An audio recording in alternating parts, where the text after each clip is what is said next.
조선시대 한 청년이 7년 동안 일을 했지만 품삯을 한 번도 받지 못했습니다.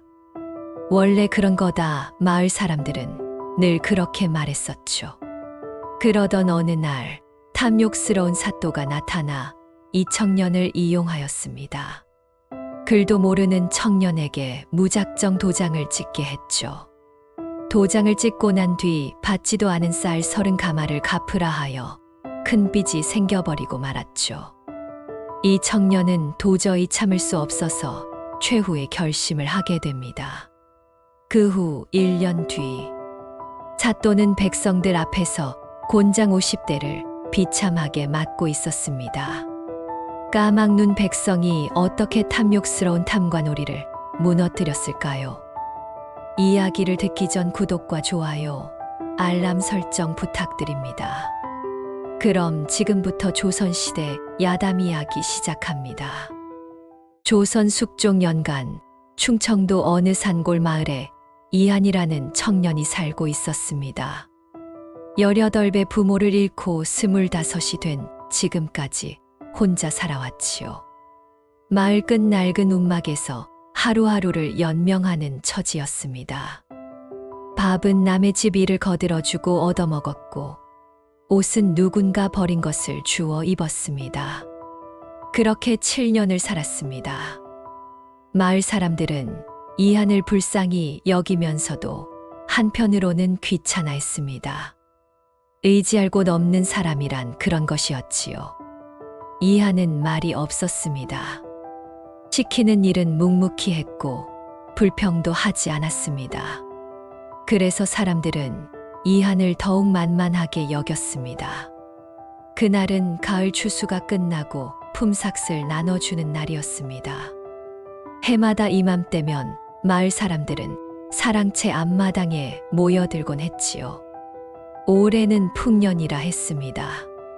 쌀 한 가마니에 무명 한 필까지 더해진다는 소문에 모두들 들떠 있었습니다. 사람들은 저마다 빈 자루를 들고 줄을 섰습니다. 마을 훈장이 장부를 펼치고 한 사람씩 이름을 불렀습니다. 불린 사람은 앞으로 나가 품삯 자루를 받아 들고는 흐뭇한 얼굴로 돌아섰지요. 쌀 냄새가 바람에 실려왔습니다. 가을 햇살이 마당을 비추고 있었고 사람들의 얼굴에는 웃음이 가득했습니다. 줄 끝자락에 이한이 서 있었습니다. 봄부터 가을까지 그는 마을 공동론에서 일했습니다. 모내기 때도 김매기 때도 추수 때도 빠짐없이 나왔지요. 다른 이들보다 일찍 나와 늦게 돌아갔습니다. 허리가 펴지지 않을 만큼 땀이 등을 적실 만큼 일했습니다. 손에는 굳은 살이 박혔고 얼굴은 해에 타서 거무스름했습니다. 그러니 당연히 품삯을 받을 자격이 있었습니다. 이한은 그렇게 믿고 있었습니다. 빈 자루를 꽉 쥐고 서서 자기 차례를 기다렸습니다. 줄은 천천히 앞으로 흘렀습니다. 한 사람씩 이름이 불리고 그들은 자루를 받아 들었습니다. 쌀 냄새가 진해졌습니다. 이한의 차례가 가까워졌습니다. 가슴이 두근거렸습니다. 풍년이라 했으니 쌀이 넉넉할 것 같았습니다. 석 달은 먹을 수 있을 만큼 받을 수 있다면 겨울을 나는 것도 그리 어렵지 않을 터였습니다. 무명 한 필이라도 받는다면 옷을 하나 해 입을 수도 있을 것 같았습니다. 이한은 손에 쥔 자루를 내려다보았습니다. 곧 이 자루가 쌀로 가득 차게 될 것이었습니다. 드디어 앞사람의 이름이 불렸습니다. 그가 품삯을 받아들고 지나갔습니다. 이제 이한 차례였습니다. 이한은 고개를 들었습니다. 마을 훈장이 장부를 보고 있었습니다. 그러더니 장부를 덮었습니다. 마당이 조용해졌습니다. 이한은 눈을 깜빡였습니다. 훈장은 이한을 보지 않고 몸을 돌렸습니다. 이한은 그 자리에 멈춰 섰습니다.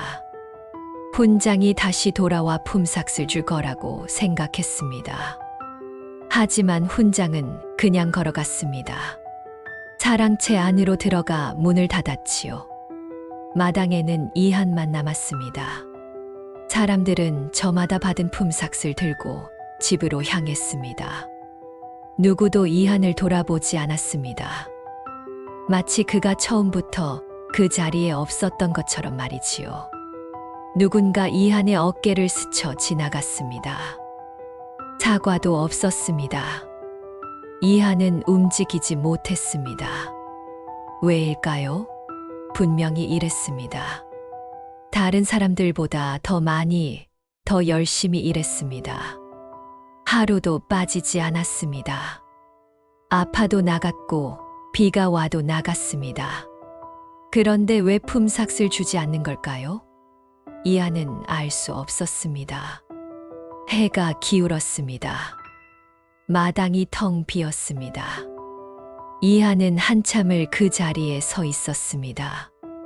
다리에 힘이 풀려 주저앉았습니다. 빈 자루가 바닥에 떨어졌습니다. 이한은 그 자루를 멍하니 바라보았습니다. 바람이 불었습니다. 자루가 마당을 굴러다녔지요. 이한은 그것을 주우러 가지 않았습니다. 그저 바라만 보았습니다.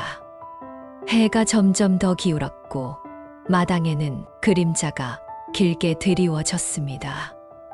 이한의 그림자도 길게 늘어났습니다.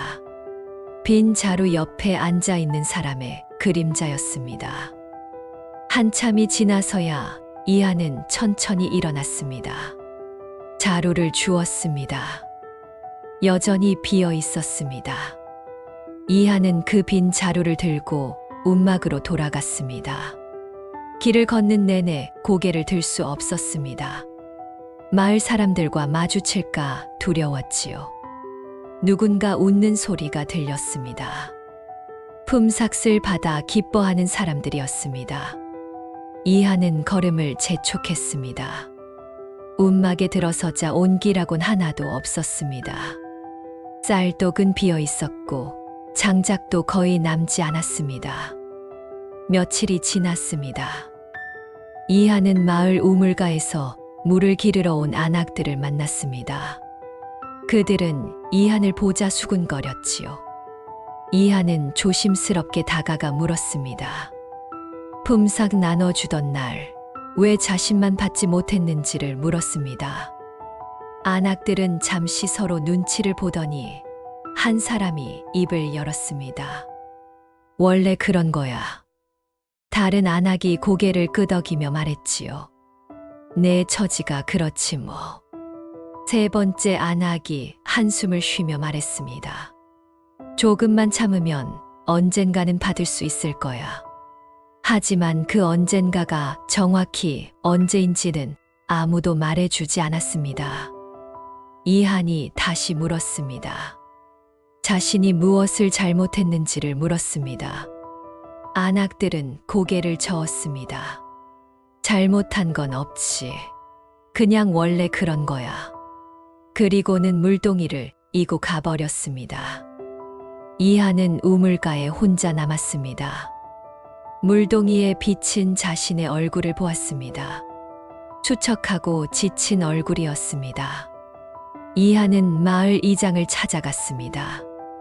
이장은 마루에 앉아 담뱃대를 피우고 있었습니다. 이한이 물었습니다. 왜 품삯을 받지 못했는지를 물었습니다. 이장은 담뱃대를 빼물고 말했지요. 올해는 곡식이 모자라서 말이다. 내년에는 넉넉히 줄 테니 조금만 기다려라. 이한이 말했습니다. 다른 사람들은 모두 받았다고 말했습니다. 이장은 한숨을 쉬었습니다. 그 사람들은 사정이 다르지. 너도 알잖느냐. 내 형편이 어떤지. 이한은 더 이상 묻지 못했습니다. 이장은 다시 담뱃대를 물었습니다. 이한은 그 자리에서 물러났습니다. 돌아서는데 이장이 다시 말했습니다. 이한아, 원망하지 말거라. 원래 그런 거다. 또 그 말이었습니다. 원래 그런 거라는 말. 그날 밤 이하는 움막에 혼자 앉아 있었습니다. 추운 바람이 벽 틈으로 들어왔습니다. 쌀독은 비어 있었고 장작도 거의 남지 않았습니다. 이하는 무릎을 끌어안고 앉았습니다. 왜 자신만 받지 못했을까요? 무엇이 잘못된 걸까요? 내 형편이 어떤지라는 말은 무슨 뜻일까요? 원래 그런 거라는 말은 또 무슨 뜻일까요? 이하는 생각하고 또 생각했지만 알 수 없었습니다. 밤은 깊어갔고 추위는 더 심해졌습니다. 보름이 지났습니다. 이하는 여전히 품삯을 받지 못했습니다. 마을 사람들을 만날 때마다 물어보았지만 돌아오는 대답은 똑같았습니다. 원래 그런 거야. 내 처지가 그렇지. 조금만 참아라. 하지만 왜 참아야 하는지, 언제까지 참아야 하는지는 아무도 말해주지 않았습니다. 이하는 점점 지쳐갔습니다. 물어봐도 소용없다는 것을 알게 되었습니다. 사람들은 모두 같은 말만 했으니까요. 어느 날 저녁, 이하는 장터를 지나가다가 마을 훈장을 보았습니다. 훈장은 쌀 한 가마를 사고 있었습니다. 이하는 그 모습을 멍하니 바라보았습니다. 쌀이 있었습니다. 곡식이 모자란다던 말은 거짓이었습니다. 그렇다면 왜 자신에게만 주지 않았을까요? 이하는 다시 훈장을 찾아갔습니다. 훈장은 막 쌀을 지고 가려던 참이었습니다. 이한이 불렀습니다. 훈장은 돌아보았습니다. 무슨 일이냐? 이한이 말했습니다. 쌀이 있지 않냐고, 곡식이 모자란다던 말은 거짓이 아니냐고 말했습니다. 훈장은 잠시 말이 없었습니다. 그러더니 한숨을 쉬었지요. 이하나, 내가 이해하기는 어렵겠지만 원래 그런 거다. 또 그 말이었습니다. 원래 그런 거라는 말. 이하는 더 이상 묻지 못했습니다. 훈장은 쌀을 지고 가버렸습니다. 한 달이 지났습니다. 이한의 움막에는 먹을 것이 떨어졌습니다. 이한은 남의 집 일을 거들어주고 밥을 얻어 먹었습니다. 하루는 김서방 댁에서, 하루는 박서방 댁에서 말이지요. 사람들은 이한을 불쌍히 여겼지만 한편으로는 귀찮아했습니다.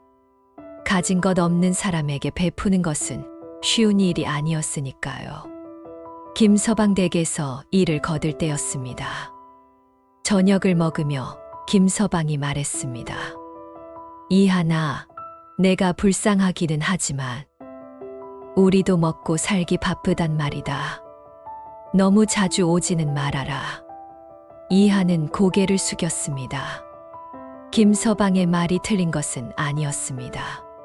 하지만 가슴이 아팠습니다. 자신이 짐이 되고 있다는 것을 알았으니까요. 박서방 댁에 갔을 때도 마찬가지였습니다.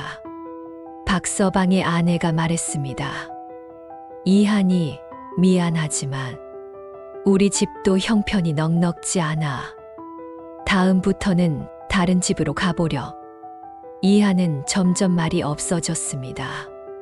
사람들이 무엇을 시키든 고개만 끄덕였습니다. 물어볼 필요가 없었습니다. 어차피 돌아오는 대답은 똑같았으니까요. 겨울이 왔습니다. 이한의 움막은 추웠습니다. 벽 틈으로 바람이 들어왔고 장작은 없었습니다. 이한은 밤마다 떨며 잠을 청했습니다. 추위보다 더 견디기 힘든 것은 억울함이었습니다. 왜 자신만 품삯을 받지 못했을까요? 무엇이 잘못된 걸까요? 이하는 생각하고 또 생각했지만 알 수 없었습니다. 어느 눈 내리는 밤이었습니다. 이하는 움막에 앉아 창밖을 바라보고 있었습니다. 마을에는 저녁 연기가 피어올랐습니다. 따뜻한 방에서 저녁을 먹고 있을 사람들이 보였습니다. 이하는 빈 자루를 바라보았습니다. 품삯 나눠주던 날 가져갔던 그 자루였습니다. 여전히 비어 있었습니다. 그때 문득 이하는 깨달았습니다. 사람들이 자신을 대하는 방식이 변하지 않는다는 것을 말이지요. 원래 그런 거라는 말, 내 처지가 그렇다는 말, 조금만 참으라는 말. 그 말들 뒤에 숨은 진짜 뜻을 이제야 알 것 같았습니다. 그것은 너는 받을 자격이 없다는 뜻이었습니다.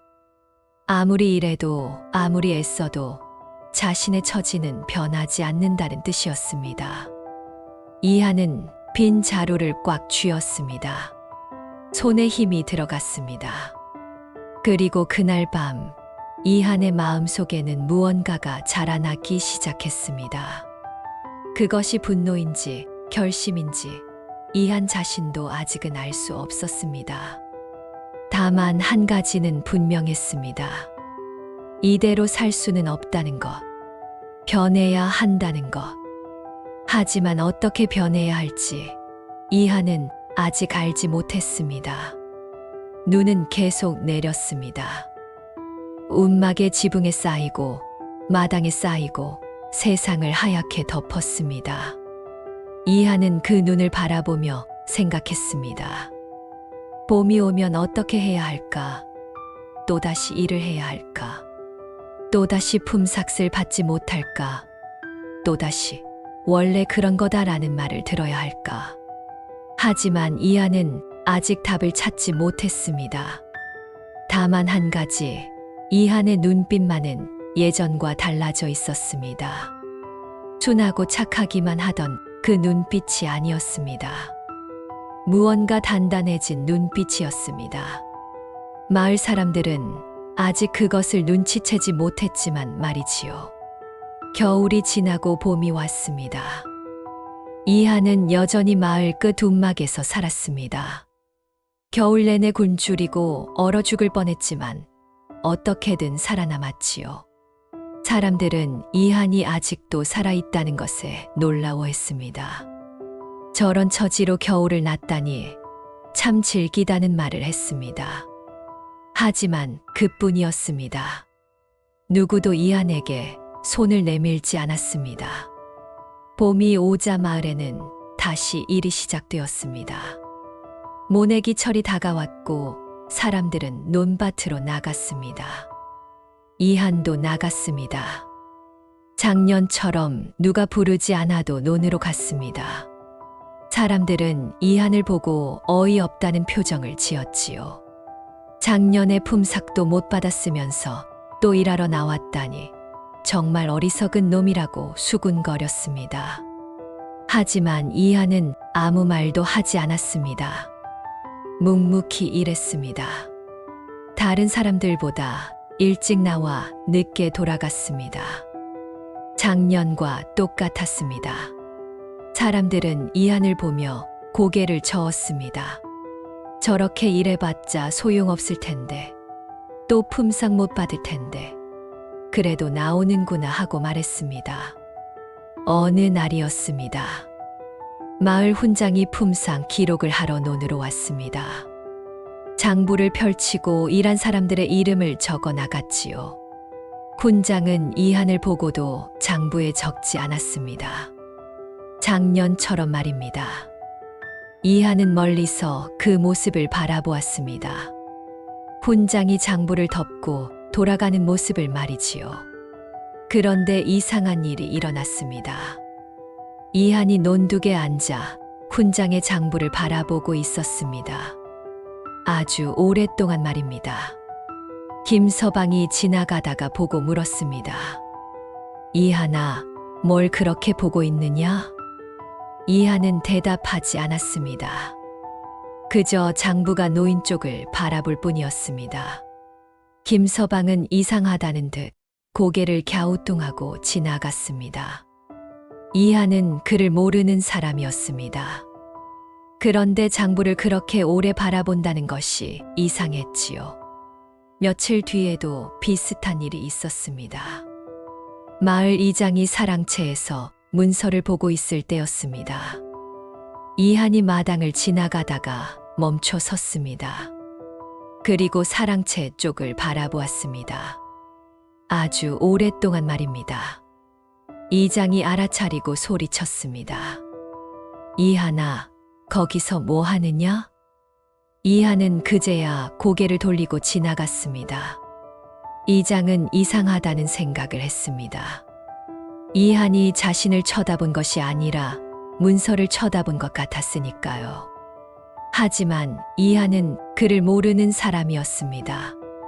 문서를 봐야 무슨 소용이 있겠습니까? 이상한 일은 계속되었습니다. 장터에서였습니다. 곡식 장수가 저울로 곡식을 달고 있었습니다. 이한이 지나가다가 멈춰 섰습니다. 그리고 저울을 바라보았습니다. 아주 오랫동안 말입니다. 곡식 장수가 짜증을 냈습니다. 이봐, 거기 서서 뭐 하는 거야? 장사 방해하지 말고 비켜. 이한은 물러섰습니다. 하지만 눈은 여전히 저울을 향해 있었습니다. 곡식 장수는 으스스하다는 표정을 지었지요. 박서방이 그 모습을 보고 있었습니다. 박서방은 나중에 아내에게 말했습니다. 이한이 요새 이상해. 장터에서 저울만 멍하니 쳐다보고 있더라고. 뭔가 정신이 온전치 않은 것 같아. 박서방의 아내도 고개를 끄덕였습니다. 자기도 이상한 것을 봤다고 말했습니다. 우물가에서 이한이 혼자 손가락으로 땅바닥에 뭔가를 그리고 있었다고 했지요. 마치 글자 같기도 하고 숫자 같기도 한 것을 말입니다. 이한이 그를 알았나? 아니, 그럴 리 없어. 부모가 일찍 돌아가셔서 배울 기회가 없었잖아. 그럼 왜 땅바닥에 그런 걸 그리고 있었을까? 글쎄, 이상한 일이야. 마을 사람들 사이에서 소문이 돌기 시작했습니다. 이한이 이상해졌다는 소문이었습니다. 문서를 오래 쳐다보고 저울을 오래 쳐다보고 땅바닥에 뭔가를 그리고 있다는 것이었지요. 어떤 사람은 이한이 미쳤다고 말했습니다. 겨울 동안 굶주려서 정신이 나간 것이라고 했습니다. 하지만 이한은 여전히 일을 했습니다. 논에 나가 모를 심고 김을 메고 물을 대었습니다. 일하는 모습은 예전과 같았습니다. 아니, 어쩌면 더 열심히 일하는 것 같았습니다. 사람들은 혼란스러웠습니다. 미친 사람이라면 일을 제대로 못할 텐데 이한은 일을 잘했으니까요. 어느 날 저녁이었습니다. 마을 훈장이 사랑채에서 장부를 정리하고 있었습니다. 촛불을 켜고 한 사람 한 사람의 품삯을 계산하고 있었지요. 그때 밖에서 인기척이 느껴졌습니다. 훈장이 고개를 들어 창밖을 보았습니다. 이한이 서 있었습니다. 어둠 속에서 사랑채 쪽을 바라보고 있었습니다. 훈장은 섬뜩함을 느꼈습니다. 이한의 눈빛이 예전과 달랐습니다. 순하고 착하기만 하던 눈빛이 아니었습니다. 무언가 알고 있는 듯한, 무언가 보고 있는 듯한 눈빛이었지요. 훈장은 소리쳤습니다. 이한아, 거기서 뭐 하느냐? 이한은 대답하지 않았습니다. 잠시 더 서 있다가 천천히 돌아서서 갔습니다. 훈장은 불안한 마음에 장부를 덮었습니다. 왠지 모르게 이한에게 장부를 보이고 싶지 않았습니다. 이상한 생각이었습니다. 이한은 그를 모르는 사람이었으니까요. 며칠 뒤 장터에서 또 이상한 일이 있었습니다. 포목 장수가 무명을 팔고 있었습니다. 손님이 값을 물었고 포목 장수가 대답했습니다. 이 무명은 한 필에 쌀 2마리오. 손님이 비싸다고 했습니다. 다른 곳에서는 한 말 반이라고 했습니다. 포목 장수는 우겼습니다. 여기는 질이 좋다고 2마리 맞다고 말했습니다. 손님과 포목 장수가 실랑이를 벌이고 있을 때였습니다. 이한이 지나가다가 멈춰 섰습니다. 그리고 무명을 바라보았습니다. 아주 오랫동안 말입니다. 포목 장수가 짜증을 냈습니다. 이봐, 살 것도 아니면서 왜 자꾸 쳐다보는 거야? 이한은 여전히 무명을 바라보았습니다. 그러더니 고개를 가로저었습니다. 천천히 한 번 말이지요. 그리고는 지나갔습니다. 포목 장수는 기분이 나빴습니다. 저 바보 같은 놈이 무명을 보고 고개를 가로젓다니 무슨 뜻이란 말입니까? 신기하게도 그 무명은 팔리지 않았습니다. 여러 손님이 와서 보았지만 모두 비싸다며 돌아갔습니다. 포목 장수는 결국 값을 내려야 했습니다. 쌀 한 말 반으로 말이지요. 정확히 다른 곳과 같은 값이었습니다. 포목 장수는 이한을 떠올렸습니다. 이한이 고개를 가로저은 것이 무슨 의미였을까요? 설마 값이 비싸다는 것을 알았던 걸까요? 하지만 이한은 장사를 해본 적도 없고 시세를 알 리도 없었습니다. 포목 장수는 고개를 저었습니다. 우연이라고 생각했습니다. 하지만 비슷한 일이 또 일어났습니다. 곡식 장수가 저울로 곡식을 달고 있었습니다. 손님에게 쌀 한 마를 팔고 있었지요. 곡식 장수는 몰래 저울추를 속였습니다. 한 마리라고 하면서 실제로는 9대만 주는 것이었습니다. 손님은 눈치채지 못했습니다. 그때 이한이 지나갔습니다. 저울을 힐끗 보더니 다시 고개를 가로저었습니다. 천천히 한 번 말이지요. 곡식 장수는 심장이 철렁했습니다. 설마 들킨 걸까요? 하지만 이한은 그냥 지나갔습니다. 아무 말도 하지 않았습니다. 손님이 쌀을 받아들고 갔습니다. 하지만 얼마 지나지 않아 돌아왔습니다.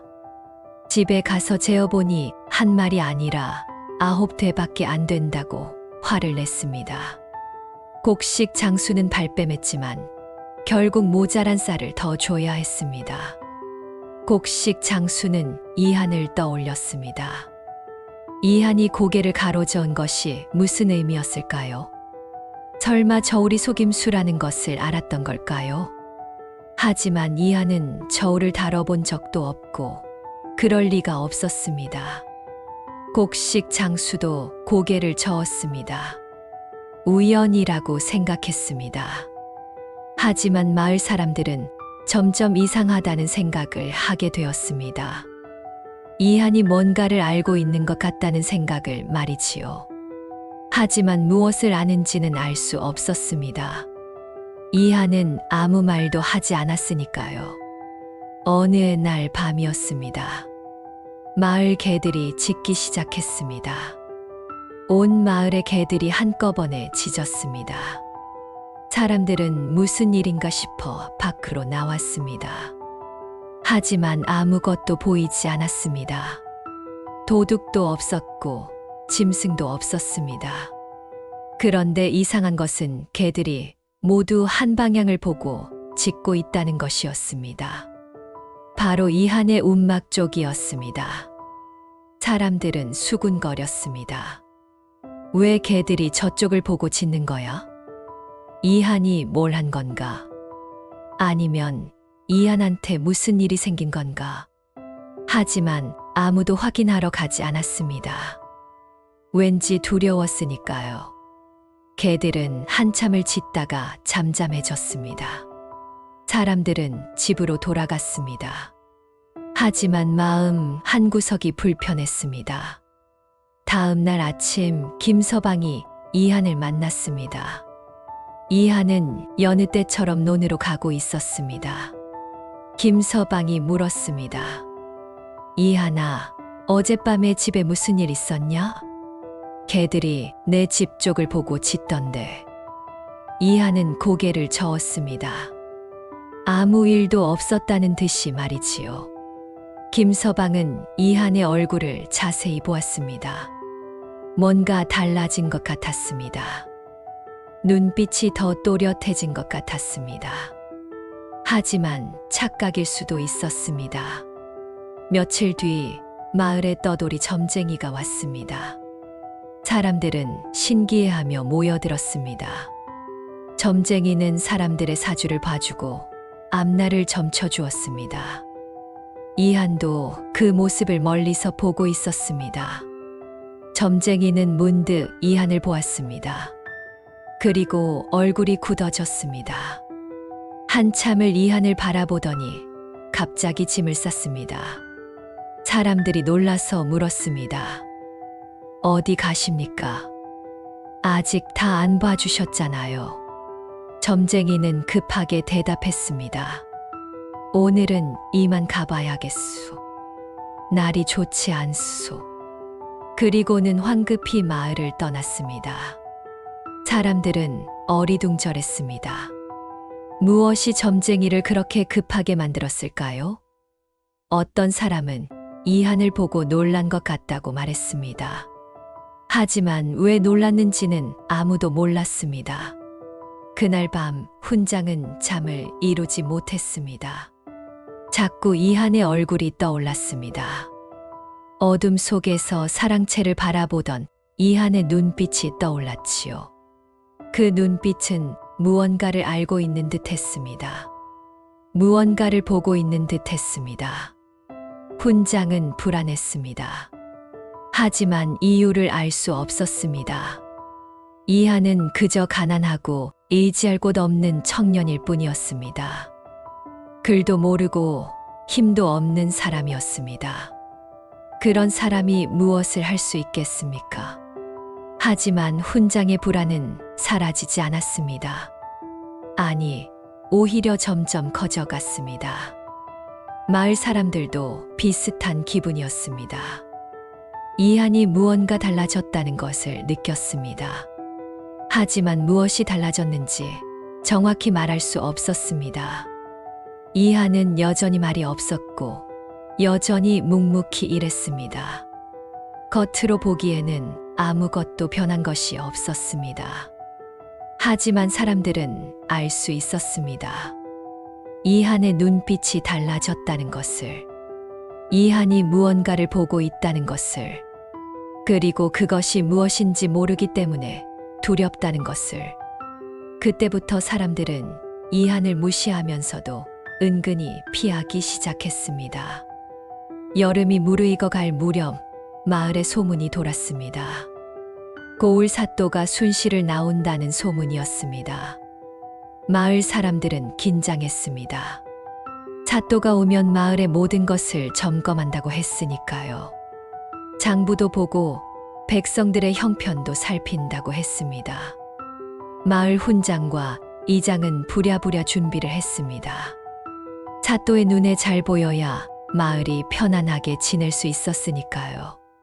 사흘 뒤 사또가 도착했습니다. 마을 사람들은 모두 사랑채 앞마당에 모였습니다. 사또는 위험 있는 모습으로 자리에 앉았습니다. 옆에는 서기를 대동하고 있었지요. 40줄의 나이에 살이 통통하게 오른 얼굴이었습니다. 비단 도포를 입고 있었고 손에는 부채를 들고 있었습니다. 훈장이 앞으로 나가 절을 올렸습니다. 사또는 고개를 끄덕이며 말을 꺼냈습니다. 조정에서 특별히 지시가 내려왔다고 했습니다. 가난한 백성들을 돕기 위한 진율미를 나눠주라는 지시였다고 했지요. 사람들이 웅성거렸습니다. 진율미라니 나라에서 가난한 사람들에게 쌀을 나눠준다는 말이었습니다. 사또는 각 마을에서 가장 가난한 사람 1명을 뽑아 쌀 20가마를 지급하겠다고 말했습니다. 훈장과 이장은 서로 눈짓을 주고받았습니다. 그리고 이장이 이한을 추천했습니다. 부모 없이 홀로 사는 청년이라고, 마을에서 가장 어려운 형편이라고 말했지요. 사또는 이한을 불러오라고 했습니다. 이한이 앞으로 나왔습니다. 누더기 같은 옷을 입고 수척한 얼굴을 하고 있었지요. 사또는 이한을 보며 고개를 끄덕였습니다. 흡족한 표정이었습니다. 참으로 불쌍하게 생겼다고 말했습니다. 그리고는 이한에게 진율미 20가마를 지급하겠다고 말했지요. 이한은 어리둥절했습니다. 갑자기 쌀 20가마를 준다니 믿기지 않았습니다. 20가마라면 1년은 먹고 살 수 있는 양이었습니다. 아니, 어쩌면 2년도 버틸 수 있을 것 같았습니다. 이한은 떨리는 목소리로 감사하다고 말했습니다. 사또는 흐뭇한 표정을 지었습니다. 다만 한 가지 조건이 있다고 했습니다. 진율미를 받으려면 문서에 도장을 찍어야 한다고 했지요. 제대로 받았다는 증거를 남겨야 조정에 보고할 수 있다고 말했습니다. 이한은 고개를 끄덕였습니다. 당연한 일이라고 생각했습니다. 서기가 문서를 가져왔습니다. 이한은 그를 몰랐지만 사또가 하라는 대로 도장을 찍었습니다. 사또는 만족스러운 표정을 지었습니다. 쌀은 보름 뒤에 관아에 와서 찾아가라고 말했습니다. 이한은 기쁜 마음으로 돌아갔습니다. 드디어 살 수 있을 것 같았습니다. 20가마의 쌀이면 겨울도 걱정 없이 날 수 있을 터였습니다. 마을 사람들은 이한을 보며 수군거렸습니다. 이한이 운이 좋다고 20가마나 받는다고 말했습니다. 하지만 부러워하는 목소리는 아니었습니다. 오히려 비웃는 듯한 목소리였지요. 이한은 그것을 알아차리지 못했습니다. 보름이 지났습니다. 이한은 관아로 갔습니다. 빈 자루를 여러 개 가지고 갔습니다. 20가마나 되니 한 번에 다 가져올 수는 없었지만 조금씩 나눠서 가져올 생각이었습니다. 관아에 도착하자 서기가 나왔습니다. 이한이 진율미를 받으러 왔다고 말했습니다. 보름 전에 사또께서 주신다고 하셨다고 말했지요. 서기는 이상하다는 표정을 지었습니다. 진율미를 준 적이 없다고 말했습니다. 장부를 펼쳐보더니 기록이 없다고 했습니다. 이한은 당황했습니다. 분명히 사또가 준다고 했습니다. 문서에 도장도 찍었습니다. 이한이 다급하게 말했습니다. 문서를 보시면 안다고, 자신이 분명히 도장을 찍었다고 말했지요. 서기가 다시 장부를 뒤적였습니다. 그러더니 한 문서를 꺼냈습니다. 얼굴이 굳어졌습니다. 서기가 말했습니다. 내가 도장을 찍은 것은 진율미를 받는 문서가 아니라 빌리는 문서다. 이한은 눈이 휘둥그레졌습니다. 빌리는 문서라니 그럴 리가 없었습니다. 사또가 분명히 준다고 했습니다. 서기가 문서를 이한에게 보여주었습니다. 거기에는 분명히 적혀 있었습니다. 이한이 진율미 20가마를 빌린다는 내용이었습니다. 그리고 1년 뒤에 갚아야 한다는 내용도 적혀 있었습니다. 갚을 때는 이자까지 붙어서 30가마를 갚아야 한다고 적혀 있었지요. 이한은 말을 잃었습니다. 속았다는 것을 알았습니다. 사또가 일부러 속인 것이었습니다. 준다고 하면서 실제로는 빌리는 것이었습니다. 그것도 1년 뒤에는 30가마를 갚아야 하는 조건으로 말입니다. 이한은 떨리는 목소리로 물었습니다. 이것은 잘못된 것이라고 사또께서 분명히 준다고 하셨다고 말했습니다. 서기는 냉정하게 대답했습니다. 문서에 내가 도장을 찍지 않았느냐고, 도장을 찍었으면 내 책임이라고 말했습니다. 그를 몰랐다는 것은 변명이 안 된다고 했지요. 이하는 할 말을 잃었습니다. 서기는 계속 말했습니다. 쌀을 받으려거든 1년 뒤에 30가마를 갚겠다는 각서를 하나 더 쓰라고 했습니다. 그러면 20가마를 주겠다고 말했지요. 이하는 절망했습니다. 받지도 않은 쌀 때문에 빚을 지게 된 것이었습니다. 아니, 받는다고 해도 1년 뒤에는 30가마를 갚아야 했습니다. 20가마를 받아서 1년을 먹고 살면 1년 뒤에는 30가마를 어떻게 갚는단 말입니까?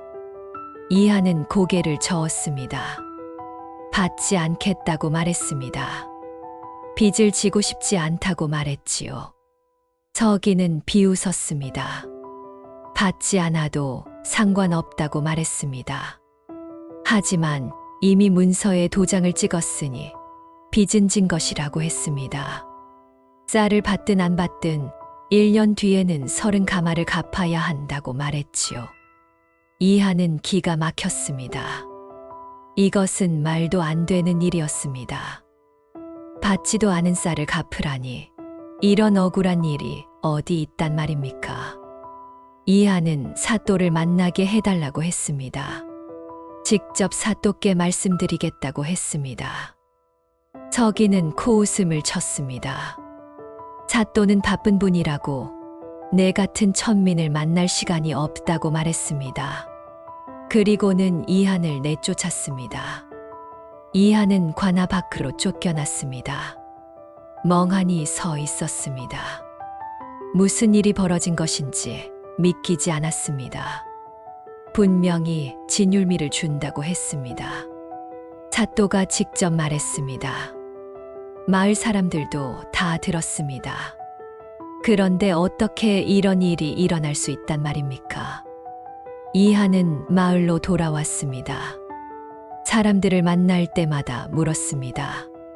자신이 잘못 들은 것이냐고, 사또가 분명히 준다고 하지 않았느냐고 물었습니다. 사람들은 애매하게 대답했습니다. 글쎄, 잘 기억이 안 난다고 말했습니다. 어쩌면 내가 잘못 들었을 수도 있다고 말했지요. 김서방이 말했습니다. 나는 그냥 문서에 도장을 찍으라고만 들었는데. 박서방도 거들었습니다. 나도 정확히 기억이 안 나네. 내가 알아서 할 일이지. 이하는 훈장을 찾아갔습니다. 훈장은 그날 마당에 있었습니다. 사또가 하는 말을 다 들었을 것입니다. 훈장에게 물었습니다. 사또가 뭐라고 했는지 기억하느냐고, 준다고 하지 않았느냐고 물었습니다. 훈장은 잠시 망설이다가 대답했습니다. 자신도 정확히는 기억이 안 난다고 말했습니다. 사또의 말씀이 복잡했다고, 자신도 다 이해하지 못했다고 말했지요. 그리고는 이렇게 덧붙였습니다. 문서에 도장을 찍었으면 내 책임이다. 그를 몰랐다는 것은 변명이 안 돼. 이한은 이장을 찾아갔습니다. 이장은 이한을 보자 불편한 표정을 지었습니다.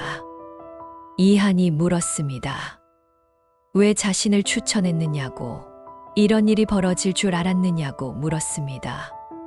이장은 한숨을 쉬었습니다. 자신도 몰랐다고 말했습니다. 사또께서 가난한 사람을 추천하라고 해서 추천했을 뿐이라고 말했지요. 그리고는 이렇게 말했습니다. 이하나, 이건 내 운이 나쁜 거야. 원래 그런 거다. 또 그 말이었습니다.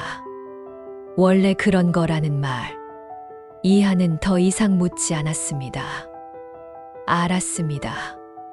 아무도 자신을 도와주지 않을 것이라는 것을 말입니다. 아니, 사실은 모두가 알고 있었던 것이었습니다. 사또가 속임수를 쓴다는 것을 말이지요. 하지만 아무도 말해주지 않았습니다. 오히려 이한을 추천했습니다. 이한은 깨달았습니다. 이 일은 우연이 아니었습니다. 사또가 애초에 누군가를 골라놓고 한 일이었습니다. 가장 약하고 가장 의지할 곳 없고 가장 저항하지 못할 사람을 고른 것이었습니다. 그리고 마을 사람들은 그것을 알면서도 이한을 추천한 것이었습니다. 자신들이 당하지 않으려고 말입니다. 이한은 다시 관하로 갔습니다. 이번에는 사또를 직접 만나겠다고 버텼습니다. 관아 문 앞에서 하루 종일 기다렸습니다. 해가 지고 어둠이 내렸습니다. 그제야 사또가 나왔습니다. 이한이 앞을 막아섰습니다. 사또는 짜증스러운 표정을 지었습니다. 무엇이냐? 이한이 말했습니다. 사또께서 진율미를 준다고 하지 않았느냐고, 왜 빌리는 것으로 되어 있느냐고 물었습니다. 사또는 비웃었습니다. 내가 언제 준다고 했느냐? 나는 진율미를 나눠주라는 조정의 명을 받들어 시행했을 뿐이다. 내가 잘못 들은 것이지. 이한이 다시 말했습니다. 마을 사람들도 다 들었다고, 사또께서 분명히 준다고 하셨다고 말했습니다. 사또는 냉정하게 대답했습니다. 그렇다면 증인을 데려와라. 누가 내가 준다고 했다는 것을 증언할 수 있느냐? 이한은 말문이 막혔습니다. 마을 사람들은 아무도 증언해 주지 않을 것이었습니다. 이미 다들 모른다고 했으니까요. 사또는 이한을 밀쳐냈습니다. 문서에 도장을 찍었으면 내 책임이다. 1년 뒤에 30가마를 갚아라. 못 갚으면 관아의 종이 될 것이다. 이한은 그 자리에 주저앉았습니다. 사또는 가마에 올라타고 떠났습니다. 이한은 멍하니 사또의 뒷모습을 바라보았습니다. 사또의 얼굴에는 만족스러운 미소가 걸려 있었습니다. 그날 밤 이한은 움막에 앉아 있었습니다. 온몸이 떨렸습니다. 분노 때문인지 추위 때문인지 알 수 없었습니다. 이한은 깨달았습니다. 이 모든 것이 계획된 일이었다는 것을 말입니다. 사또는 처음부터 누군가를 이용할 생각이었습니다. 조정에서 진율미를 나눠주라는 명을 받았지만 실제로는 나눠주지 않고 자신이 챙기려고 했던 것입니다. 그러려면 누군가의 이름을 빌려야 했습니다. 문서상으로는 누군가에게 진율미를 줬다고 기록해야 했으니까요. 그래서 사또는 가장 약한 사람을 골랐습니다. 글도 모르고 의지할 곳도 없고 저항할 힘도 없는 사람을 말입니다. 그리고 그 사람에게 도장을 찍게 했습니다. 받는 문서가 아니라 빌리는 문서의 말이지요. 조정에는 진율미를 나눠줬다고 보고하고 실제로는 쌀을 자신이 가지는 것이었습니다. 그리고 1년 뒤에는 그 사람에게 빚을 갚으라고 하는 것이었습니다. 못 갚으면 종으로 삼는 것이었지요. 이한은 이를 갈았습니다. 이것은 너무나 악랄한 계획이었습니다. 그리고 마을 사람들은 그것을 알면서도 침묵했습니다. 아니, 적극적으로 이한을 추천했습니다. 자신들이 당하지 않으려고 말입니다. 이한은 온몸이 떨렸습니다. 분노가 치밀어 올랐습니다. 하지만 어쩔 수 없었습니다. 이한은 약했습니다. 힘도 없고 돈도 없고 배운 것도 없었습니다. 그날 밤 이한의 움막에서는 이상한 소리가 들렸습니다. 낮고 으르렁거리는 소리였습니다. 마을 개들이 다시 짖기 시작했습니다. 하지만 아무도 확인하러 가지 않았습니다. 사람들은 모두 이불을 뒤집어 쓰고 잠을 청했습니다. 무언가 두려웠으니까요. 다음 날 아침 사람들은 이한을 보았습니다. 이한은 여느 때처럼 논으로 갔습니다. 일을 하러 갔습니다. 하지만 뭔가 달라 보였습니다. 이한의 눈빛이 변해 있었습니다. 더 이상 순하고 착한 눈빛이 아니었습니다. 무언가 타오르는 듯한 눈빛이었지요. 사람들은 불안했습니다. 하지만 아무도 이한에게 말을 걸지 않았습니다. 왠지 두려웠으니까요. 이한은 묵묵히 일했습니다. 하지만 일하는 동안 내내 무언가를 생각하고 있는 것 같았습니다. 무엇을 생각하는지는 아무도 몰랐습니다. 마을 사람들은 그날부터 이한을 더욱 피하기 시작했습니다. 마주치지 않으려고 애썼습니다. 하지만 동시에 신경이 쓰였습니다. 이한이 무엇을 할지 알 수 없었으니까요. 사람들은 불안한 마음으로 하루하루를 보냈습니다. 그리고 마을에는 소문이 돌기 시작했습니다. 이한이 복수를 계획하고 있다는 소문이었습니다. 아무도 확인하지 않은 소문이었지만 사람들은 믿었습니다. 이한의 눈빛이 그것을 말해주고 있었으니까요. 석 달이 지났습니다. 이한은 여전히 마을에서 일했습니다. 논에 나가고 품을 팔고 묵묵히 하루하루를 보냈습니다. 하지만 사람들은 알고 있었습니다. 이한이 무언가를 준비하고 있다는 것을 말이지요. 이한의 눈빛이 예전과 완전히 달랐습니다. 무언가를 기다리는 듯한, 무언가를 노리는 듯한 눈빛이었습니다. 마을 사람들은 불안했습니다. 이한을 피하면서도 신경이 쓰였습니다. 밤이면 이한의 움막에서 이상한 기척이 들렸습니다. 무언가를 중얼거리는 소리, 땅을 긁는 소리, 종이를 넘기는 소리가 들렸지요. 하지만 아무도 확인하러 가지 않았습니다. 두려웠으니까요. 어느 날 마을에 방이 붙었습니다.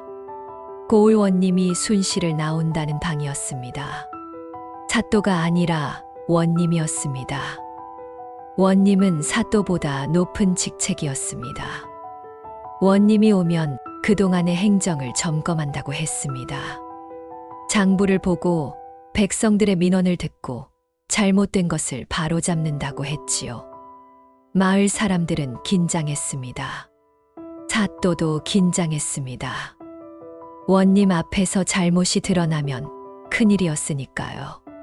사또는 서기를 시켜 장부를 다시 정리하게 했습니다. 혹시 모를 허점을 메우라고 했습니다. 서기는 밤낮으로 장부를 뒤적였습니다. 원님이 도착한 날, 마을 사람들은 모두 관아 앞마당에 모였습니다. 원님은 엄숙한 표정으로 자리에 앉았습니다. 60줄의 나이에 흰 수염을 기른 인자한 얼굴이었습니다. 하지만 눈빛만은 날카로웠지요. 원님은 사또를 불러 그동안의 일을 보고받았습니다.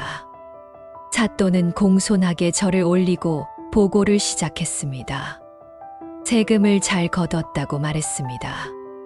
백성들의 어려움을 잘 살폈다고 말했습니다. 조정의 명을 잘 따랐다고 말했지요.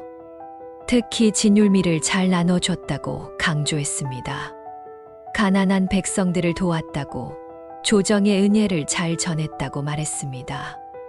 원님은 고개를 끄덕였습니다. 잘했다고 말했습니다. 그때였습니다. 사람들 사이에서 한 사람이 앞으로 나왔습니다.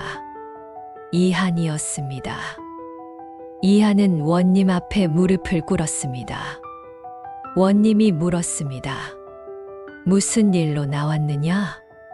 이한이 대답했습니다. 억울한 일이 있어 말씀드리고자 합니다. 사또의 얼굴이 굳어졌습니다. 원님은 이한을 바라보며 말하라고 했습니다. 이한은 차분하게 말하기 시작했습니다. 사또가 진율미를 준다고 하면서 실제로는 빌리는 문서에 도장을 찍게 했다고 말했습니다. 자신은 그를 몰라서 속았다고 말했습니다. 이제 1년 뒤에 30가마를 갚으라고 한다고 말했지요. 사람들이 웅성거렸습니다. 사또는 황급히 변명했습니다. 그런 일이 없다고 말했습니다. 이한이 잘못 이해한 것이라고 말했습니다. 자신은 분명히 빌리는 것이라고 설명했다고 말했지요. 이한이 그를 몰라서 잘못 들은 것이라고 말했습니다. 원님은 사또를 바라보았습니다. 그리고 문서를 가져오라고 했습니다. 서기가 황급히 장부를 가져왔습니다. 원님은 문서를 펼쳐보았습니다. 거기에는 분명히 적혀 있었습니다.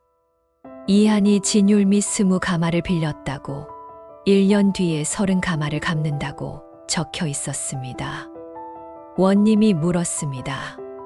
진율미는 원래 빌려주는 것이 아니라 나눠주는 것이 아니냐? 조정의 명이 그러했을 텐데. 사또는 당황했습니다. 말을 더듬으며 대답했습니다. 이 고을은 형편이 어려워서 빌려주는 방식으로 했다고 말했습니다. 그래야 더 많은 사람을 도울 수 있다고 말했지요. 원님은 고개를 가로저었습니다. 조정의 명은 나눠주라는 것이었다. 빌려주라는 명은 없었다. 사또는 할 말을 잃었습니다. 원님은 이한을 보며 물었습니다. 그래서 쌀은 받았느냐? 이한이 고개를 저었습니다. 받지 않았다고 말했습니다. 빚을 지고 싶지 않아서 받지 않았다고 말했지요. 하지만 문서에 도장을 찍었으니 갚으라고 한다고 말했습니다. 원님의 얼굴이 굳어졌습니다. 받지도 않은 쌀을 갚으라고 하다니 이것은 말도 안 되는 일이다. 원님은 사또를 노려보았습니다. 사또는 땀을 흘리며 변명했습니다. 그것은 서기가 잘못 처리한 것이라고 말했습니다. 자신은 몰랐다고 말했지요. 원님은 서기를 불렀습니다. 서기가 떨리는 목소리로 나왔습니다. 원님이 물었습니다. 서기는 사또의 지시대로 했다고 말했습니다. 사또께서 문서를 그렇게 만들라고 했다고 말했지요. 사또는 서기를 노려보았습니다. 하지만 서기는 계속 말했습니다. 사또께서 진율미를 나눠주지 말고 자신이 가지라고 했다고 말했습니다. 대신 문서상으로는 누군가에게 줬다고 기록하라고 했다고 말했지요. 그래서 이한의 이름을 빌려 문서를 만들었다고 말했습니다. 사람들이 웅성거렸습니다. 원님은 심각한 표정을 지었습니다. 사또는 서기를 향해 소리쳤습니다. 거짓말이라고, 서기가 지어낸 말이라고 소리쳤지요. 하지만 원님은 손을 들어 제지했습니다. 그리고 물었습니다. 그렇다면 진율미 20가마는 지금 어디에 있느냐? 사또는 대답하지 못했습니다. 원님은 관아의 곳간을 조사하라고 명했습니다. 아전들이 곳간으로 달려갔습니다. 한참 뒤에 돌아와 보고했습니다. 진율미로 기록된 쌀이 그대로 남아있다고 말했습니다. 이한에게 준 것으로 기록된 20가마도 고스란히 있다고 말했지요. 원님은 사또를 바라보았습니다. 사또는 얼굴이 새하얗게 질렸습니다. 변명을 하려 했지만 입이 떨어지지 않았습니다. 원님은 냉정하게 말했습니다. 조정의 은혜를 가로채고 백성을 속였구나. 이것은 중죄다. 원님은 판결을 내렸습니다. 사또는 즉시 파직된다고 말했습니다. 모든 재산은 몰수되고 진율미로 쓰인다고 말했습니다. 그리고 곤장 50대를 맞은 뒤 마을에서 쫓겨난다고 말했지요. 사또는 무릎을 꿇고 용서를 빌었습니다. 하지만 원님은 단호했습니다. 법은 법이다. 백성을 속인 자는 용서할 수 없다. 아전들이 사또를 끌어냈습니다. 마당에서 곤장이 시작되었습니다. 사또는 비명을 질렀습니다. 하지만 아무도 동정하지 않았습니다. 오히려 사람들은 속이 시원하다는 표정을 지었습니다. 곤장이 끝나자 사또는 거의 기절한 상태로 끌려갔습니다. 마을에서 영원히 쫓겨나는 것이었습니다. 원님은 이한을 불렀습니다. 그리고 말했습니다. 내가 용기를 내어 말해줘서 잘못을 바로잡을 수 있었다다. 진율미 20가마를 내게 주겠다. 이한은 고개를 숙여 감사하다고 말했습니다. 원님은 계속 말했습니다. 앞으로는 이런 일이 없도록 하겠다고 말했습니다. 그리고 마을 사람들을 향해 말했습니다. 억울한 일이 있으면 반드시 말하라고, 숨기지 말라고 말했지요. 사람들은 고개를 숙였습니다. 부끄러웠습니다. 자신들은 이한을 도와주지 않았으니까요.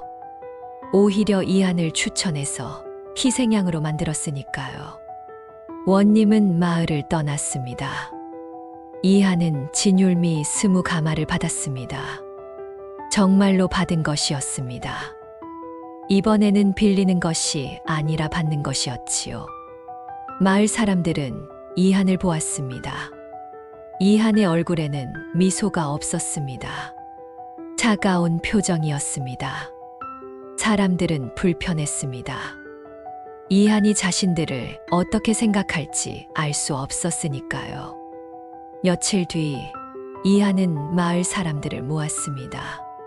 사랑채 앞마당에 모이라고 했습니다. 사람들은 어리둥절했지만 모였습니다. 이한이 무슨 말을 할지 궁금했으니까요. 이한이 앞으로 나왔습니다. 그리고 말했습니다. 자신은 이제 이 마을을 떠난다고 말했습니다. 다른 곳으로 가서 새로 시작하겠다고 말했지요. 사람들은 안도했습니다. 이한이 떠나면 마음이 편해질 것 같았으니까요. 하지만 이한은 떠나기 전에 한 가지를 말했습니다. 차분하지만 단호한 목소리였습니다. 여러분은 저를 추천하셨습니다. 사또가 누군가를 속일 것을 알면서도 저를 추천하셨지요. 그래서 저는 혼자 모든 것을 감당해야 했습니다. 사람들은 고개를 숙였습니다. 이한은 계속 말했습니다. 저는 여러분을 원망하지 않습니다. 다만 기억하십시오. 침묵은 때로 악의 힘을 실어준다는 것을 말입니다. 이한은 그렇게 말하고 마을을 떠났습니다. 짐을 꾸려 등에 지고 천천히 걸어갔습니다. 사람들은 이한의 뒷모습을 바라보았습니다. 아무도 말리지 않았습니다. 아무도 사과하지 않았습니다. 그저 바라만 보았습니다. 이한이 마을을 완전히 벗어났을 때였습니다. 훈장이 한숨을 쉬었습니다. 우리가 잘못했지. 이장도 고개를 끄덕였습니다. 그래, 우리가 잘못했어. 하지만 그뿐이었습니다. 후회는 했지만 바로잡을 용기는 없었습니다. 마을에는 소문이 돌기 시작했습니다. 이한이 떠난 뒤로 마을에 이상한 일들이 생긴다는 소문이었습니다.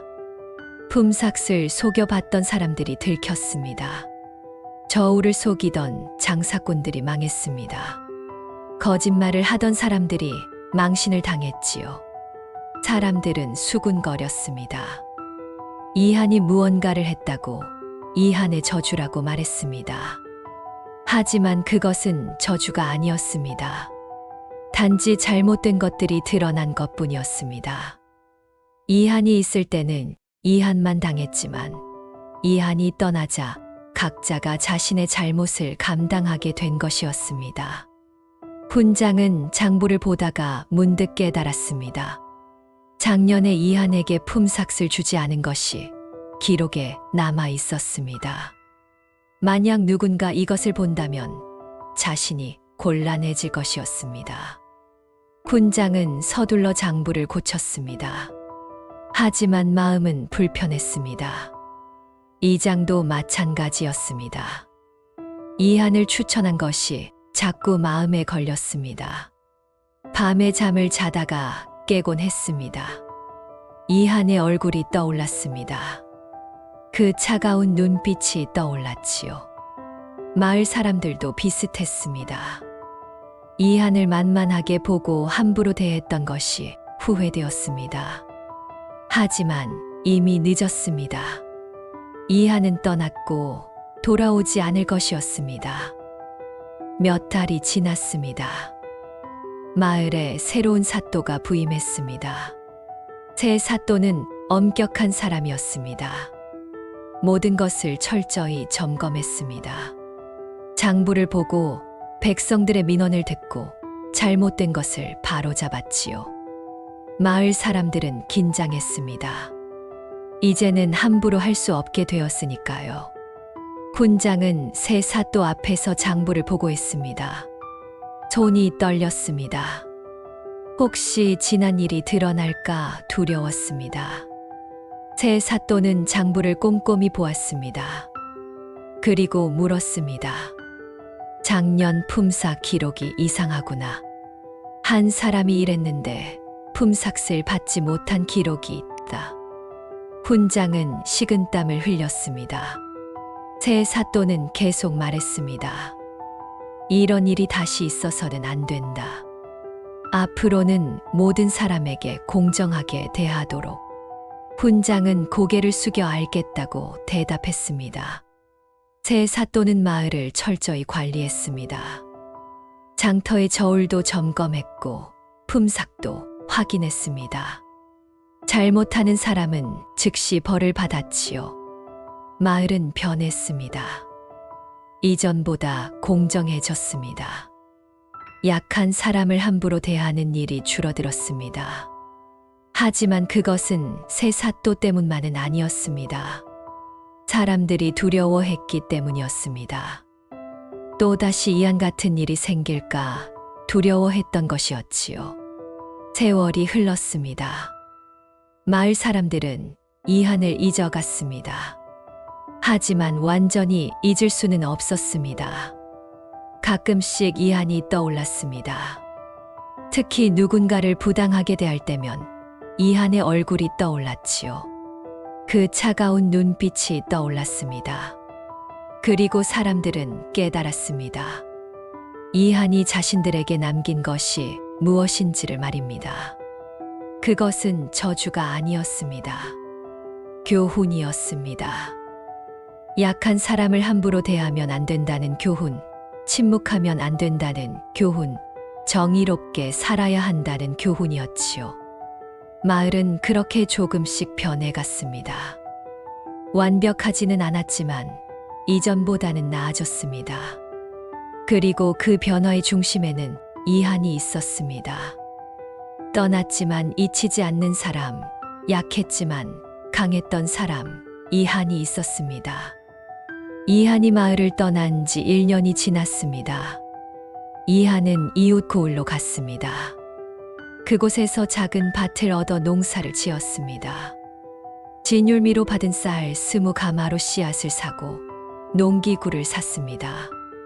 처음으로 자신의 땅에서 자신의 농사를 짓는 것이었습니다. 힘들었지만 행복했습니다. 누구에게도 의지하지 않아도 되었고 누구에게도 무시당하지 않았으니까요. 이한은 말이 없었습니다. 새로운 마을 사람들과도 많이 어울리지 않았습니다. 그저 묵묵히 일했습니다. 하지만 사람들은 이한을 함부로 대하지 않았습니다. 이한의 눈빛이 예전과 달랐기 때문이었습니다. 더 이상 약하고 순한 사람의 눈빛이 아니었습니다. 무언가를 견뎌낸 사람의 눈빛이었지요. 이한은 장터에 갈 때면 저울을 유심히 보았습니다. 장사꾼들이 저울을 속이는지 보았습니다. 속이는 것이 보이면 고개를 가로저었습니다. 그러면 신기하게도 그 장사는 잘 되지 않았습니다. 사람들이 그 장사꾼을 피하기 시작했으니까요. 이한이 무언가를 안다는 소문이 돌았습니다. 장사꾼들은 이한이 지나갈 때면 저울을 제대로 썼습니다. 이한은 마을 사람들이 문서를 쓸 때면 멀리서 지켜보았습니다. 문서에 속임수가 있는지 보았습니다. 이상한 것이 보이면 역시 고개를 가로저었습니다. 그러면 사람들은 다시 문서를 확인했습니다. 그리고 대부분 문제를 발견했지요. 이한이 무언가를 본다는 소문이 더욱 퍼졌습니다. 하지만 이한은 아무 말도 하지 않았습니다. 그저 보고 고개를 가로젓거나 끄덕일 뿐이었습니다. 사람들은 이한을 신기하게 여겼습니다. 동시에 경외했습니다.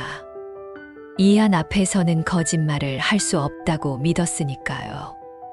2년이 지났습니다. 이한의 밭에서는 풍작이 들었습니다. 이한은 쌀을 팔아 돈을 모았습니다. 그리고 작은 집을 지었습니다. 더 이상 움막에서 살지 않아도 되었습니다. 벽이 튼튼한 집, 바람이 들어오지 않는 집, 따뜻한 집이었습니다. 마을 사람들은 이한을 보며 말했습니다. 저 사람은 혼자 힘으로 일어섰다고 말했습니다. 아무도 도와주지 않았는데 저렇게 됐다고 말했습니다. 대단하다고 말했지요. 하지만 함부로 대하지는 않았습니다. 이한이 무언가 특별한 사람이라는 것을 알았으니까요. 3년이 지났습니다. 이한은 혼인을 했습니다. 이웃 마을의 과부였습니다. 남편을 일찍 여의고 홀로 살던 여인이었지요. 두 사람은 서로의 아픔을 이해했습니다. 말이 많지 않았지만 마음이 통했습니다. 조촐한 혼례를 올렸습니다. 마을 사람들이 축하해 주었습니다. 이한은 아내와 함께 밭을 일궜습니다. 함께 일하고 함께 밥을 먹고 함께 잠을 잤습니다. 평범한 일상이었지만 행복했습니다. 이한은 더 이상 혼자가 아니었습니다. 의지할 사람이 생겼습니다. 이한을 이해하는 사람이 생겼지요. 5년이 지났습니다. 이한에게 아이가 생겼습니다. 아들이었습니다. 이한은 아이를 보며 생각했습니다. 이 아이는 자신처럼 살지 않게 하겠다고 생각했습니다. 그를 가르치겠다고 생각했습니다. 세상을 제대로 볼 수 있게 하겠다고 생각했지요. 이한은 아이에게 글을 가르쳤습니다. 천자문부터 시작했습니다. 이한 자신도 글을 배웠습니다. 늦었지만 배웠습니다. 밤마다 촛불을 켜고 글을 익혔습니다. 어려웠지만 포기하지 않았습니다. 그렇게 1년, 2년이 지나자 이한은 글을 읽을 수 있게 되었습니다. 이한은 문서를 읽을 수 있게 되었습니다. 숫자를 계산할 수 있게 되었습니다. 더 이상 속지 않을 수 있게 되었지요. 이한은 마을 사람들에게 글을 가르쳐 주기 시작했습니다. 돈을 받지 않았습니다. 그저 배우고 싶은 사람들을 모아 가르쳤습니다. 사람들은 고마워했습니다. 특히 가난한 사람들이 고마워했습니다. 글을 배우면 속지 않을 수 있었으니까요. 문서를 읽을 수 있었으니까요. 이한은 묵묵히 가르쳤습니다. 자신이 당했던 일을 다른 사람들은 당하지 않기를 바라는 마음이었습니다. 10년이 지났습니다. 이한은 마을에서 존경받는 사람이 되었습니다. 사람들은 이한을 스승이라 불렀습니다. 어려운 일이 있으면 이한을 찾았습니다. 문서를 확인해 달라고 했고 계산을 도와달라고 했습니다. 이한은 거절하지 않았습니다. 도울 수 있는 것은 도와주었습니다. 이한의 아들은 자랐습니다. 총명한 아이였습니다. 글을 잘 읽고 계산을 잘했습니다. 이한은 아들에게 말했습니다. 약한 사람을 함부로 대하지 말라고 말했습니다. 정직하게 살라고 말했습니다. 침묵하지 말라고 말했지요. 아들은 고개를 끄덕이며 아버지의 말을 새겼습니다. 이한의 옛 마을에서는 어떤 일이 벌어졌을까요? 사또는 다시는 벼슬을 하지 못했습니다. 파직된 뒤 고향으로 돌아갔지만 사람들의 손가락질을 받았습니다. 백성을 속인 사또라는 소문이 퍼졌으니까요. 사또는 초라하게 늙어갔습니다. 재산도 몰수되었고 명예도 잃었습니다. 그렇게 쓸쓸하게 세상을 떠났습니다. 저기도 벌을 받았습니다. 사또를 도와 백성을 속인 죄로 곤장을 맞았습니다. 그리고 다시는 관아에서 일할 수 없게 되었지요. 저기도 고향으로 돌아가 농사를 지으며 살았습니다. 하지만 과거의 일을 후회하며 살았습니다. 마을 훈장은 여전히 마을에 있었습니다. 하지만 예전과 달라졌습니다. 장부를 철저히 관리했습니다. 품삯을 공정하게 나눴습니다. 더 이상 누구도 차별하지 않았지요. 훈장은 가끔 이한을 떠올렸습니다. 그리고 후회했습니다. 이한에게 미안하다고 말하지 못한 것을 말입니다. 이장도 마찬가지였습니다.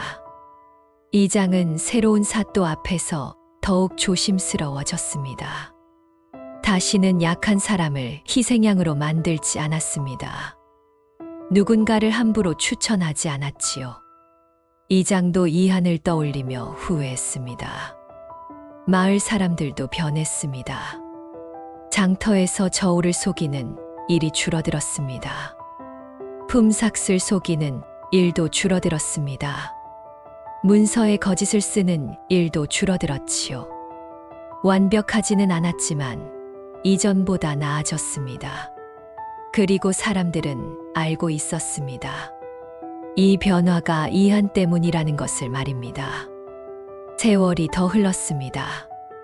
이한의 아들은 장성했습니다. 글을 잘 읽고 계산을 잘하는 청년이 되었습니다. 아들은 과거를 보러 갔습니다. 그리고 합격했습니다. 집안에 처음으로 벼슬아치가 나온 것이었습니다. 이한은 아들을 보며 말했습니다. 벼슬을 하거든 백성을 위해 일하라고 말했습니다. 약한 사람을 보호하라고 말했습니다. 정의롭게 살라고 말했지요. 아들은 고개를 숙여 아버지의 말을 새겼습니다. 그리고 약속했습니다. 아버지처럼 정직하게 살겠다고 말했습니다. 이한은 이제 늙었습니다. 머리가 희끗희끗해졌고 허리도 굽었습니다. 하지만 눈빛만은 여전히 또렷했습니다. 이한은 마을 사람들에게 여전히 존경받았습니다. 아이들에게 글을 가르치고 어른들의 고민을 들어주었습니다. 어느 날 저녁, 이한은 마당에 앉아 하늘을 바라보았습니다. 별이 총총했습니다. 이한은 지난 세월을 떠올렸습니다. 부모를 잃고 혼자 남았던 시절을 떠올렸습니다. 품삯을 받지 못했던 날을 떠올렸습니다. 사또에게 속았던 날을 떠올렸지요. 그리고 이한은 깨달았습니다. 그 모든 일들이 자신을 만들었다는 것을 말입니다. 약했기에 강해질 수 있었습니다. 속았기에 배울 수 있었습니다. 힘들었기에 다른 사람의 아픔을 이해할 수 있었지요. 이한은 미소를 지었습니다. 처음으로 진심으로 웃었습니다. 이제는 더 이상 억울하지 않았습니다. 더 이상 분노하지 않았습니다. 평화로웠습니다. 이한의 아내가 나와 옆에 앉았습니다. 두 사람은 말없이 하늘을 바라보았습니다. 별빛이 두 사람을 비추고 있었습니다. 평온한 밤이었습니다. 조선에는 힘이 없는 사람이 있었던 게 아니라 끝까지 참다 때를 기다린 사람들이 있었습니다. 그들은 약해 보였지만 실제로는 강했습니다. 침묵했지만 포기하지 않았습니다. 견뎠고 배웠고 결국 일어섰습니다. 이한의 이야기는 그렇게 끝이 났습니다. 하지만 이한이 남긴 것은 끝나지 않았습니다.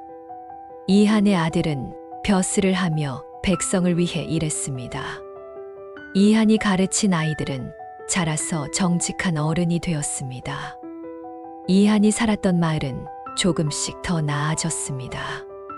그리고 사람들은 기억했습니다. 약한 사람을 함부로 대하면 안 된다는 것을 말입니다. 침묵하면 안 된다는 것을 말입니다. 정의롭게 살아야 한다는 것을 말입니다. 이한이 보여준 교훈을 말이지요. 세상에는 두 가지 힘이 있습니다. 힘으로 누르는 힘과 견디며 일어서는 힘입니다. 사또는 전자를 가졌습니다. 하지만 결국 무너졌습니다. 이한은 후자를 가졌습니다. 그리고 결국 일어섰습니다. 진짜 힘은 약해 보이는 곳에서 나옵니다. 포기하지 않는 마음에서 나옵니다. 또한 세상에는 두 가지 지혜가 있습니다. 속이는 지혜와 배우는 지혜입니다. 사또는 전자를 썼습니다. 하지만 결국 들켰습니다. 이한은 후자를 택했습니다. 그리고 결국 자유로워졌습니다. 진짜 지혜는 남을 속이는 데 있지 않습니다. 자신을 채우는 데 있습니다. 그리고 세상에는 두 가지 용기가 있습니다. 약자를 짓밟는 용기와 불의에 맞서는 용기입니다. 마을 사람들은 처음에는 전자를 택했습니다. 이한을 희생양으로 만들었습니다. 하지만 결국 후회했습니다. 이한은 후자를 택했습니다. 사또 앞에서 당당히 말했습니다. 진짜 용기는 힘센 사람 편에 서는 것이 아닙니다. 옳은 편에 서는 것입니다. 이 이야기를 듣는 여러분께 묻습니다. 만약 여러분이 마을 사람이었다면 어떻게 하셨을까요? 이한을 도왔을까요? 아니면 침묵했을까요? 만약 여러분이 이한이었다면 어떻게 하셨을까요? 포기했을까요? 아니면 견뎠을까요? 정답은 없습니다. 다만 기억하십시오. 우리의 선택이 누군가의 인생을 바꿀 수 있다는 것을 말입니다. 우리의 침묵이 악의 힘을 실어줄 수 있다는 것을 말입니다. 그리고 우리의 용기가 세상을 조금 더 나은 곳으로 만들 수 있다는 것을 말입니다. 이한은 약했지만 포기하지 않았습니다. 속았지만 배웠습니다. 힘들었지만 견뎠습니다. 그리고 결국 일어섰습니다. 이한의 이야기는 우리에게 말합니다. 끝이 아니라는 것을 말입니다. 언제든 다시 시작할 수 있다는 것을 말입니다. 조선의 달밤은 깊어갑니다. 별은 여전히 빛나고 있습니다. 그 별빛 아래에는 이한 같은 사람들이 있었습니다. 약했지만 강했던 사람들, 침묵했지만 포기하지 않았던 사람들, 견뎠고 결국 일어섰던 사람들이 있었습니다. 그들의 이야기는 오늘도 우리에게 전해집니다. 포기하지 말라고, 배우라고, 정의롭게 살라고 말합니다. 그리고 우리도 그렇게 살아갈 수 있습니다. 이한처럼 말입니다. 이것으로 이한의 이야기를 마칩니다. 이 이야기가 마음에 드셨다면 댓글로 여러분의 생각을 나눠주세요. 여러분이라면 어떻게 하셨을지, 이 이야기에서 무엇을 느끼셨는지 궁금합니다. 다음 달밤에도 조선에 숨겨진 야담을 함께 듣고 싶으시다면 구독과 좋아요, 알림 설정으로 이 자리를 지켜주세요. 여러분의 관심이 더 많은 이야기를 전하는 힘이 됩니다. 다음 이야기에서 또 만나 뵙겠습니다. 감사합니다.